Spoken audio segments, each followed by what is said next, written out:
छठी मैया की।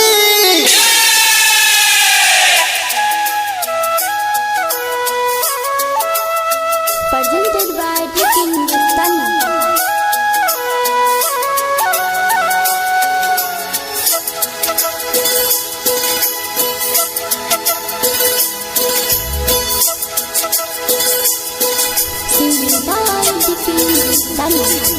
बांधी पगोर दौरा लेके डगोर छठी घाट पहुँचाती हो।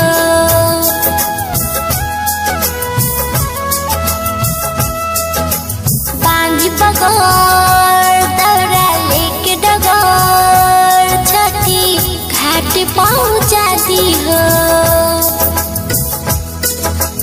बांधी पगोर दौरा लेके डगोर छठी घाट पहुँचाती हो।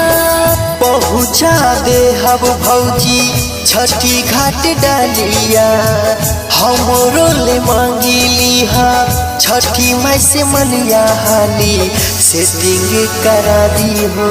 बांधी पगोर दौरा लेके डगोर छठी घाट पहुँचाती हो।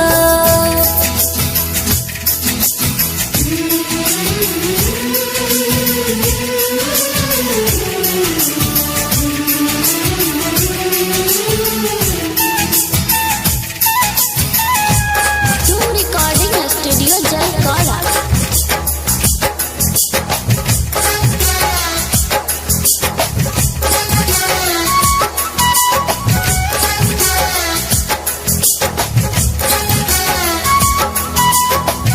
मांगिले हम मैया से हम देवरानी, चले छठी घाट देवरू बात जानी जानी। निमन विचार होखी दिल के महारानी, पढ़ल ही आखिया से दिल के कहानी। छठी मैया के महिमा हर कोई जाने, देवी देवता भी मैया के माने हल सेटिंग करा दी हो। बांधी पगोर दौरा लेके डगोर छठी घाट पहुँचाती हो। बांधी पगोर दौरा लेके डगोर छठी घाट पहुँचाती हो।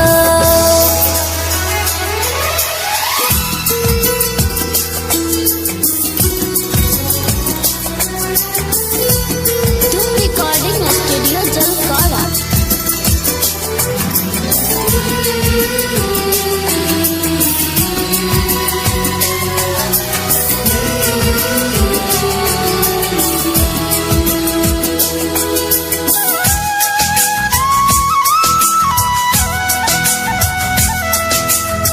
लेट जाने कोला दिबरू होई जाए बेरन, दिल बाके बतिया छठी मैं से कर शेर हो।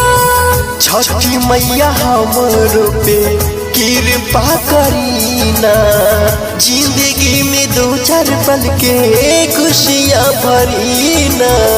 दिखे हिंदुस्तानी खुशबू के बबानी, एस्टर बना दी मैया कॉल चोरतानी ते ले माई का दीना।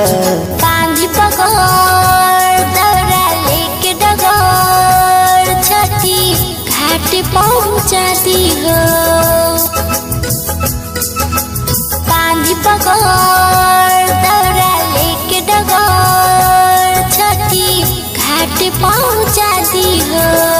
पहुँचा दे हब भौजी छठी घाट डालिया, हमरो ले मांगी लिहा छठी माई से मनिया हाली सेटिंग करा दी हो।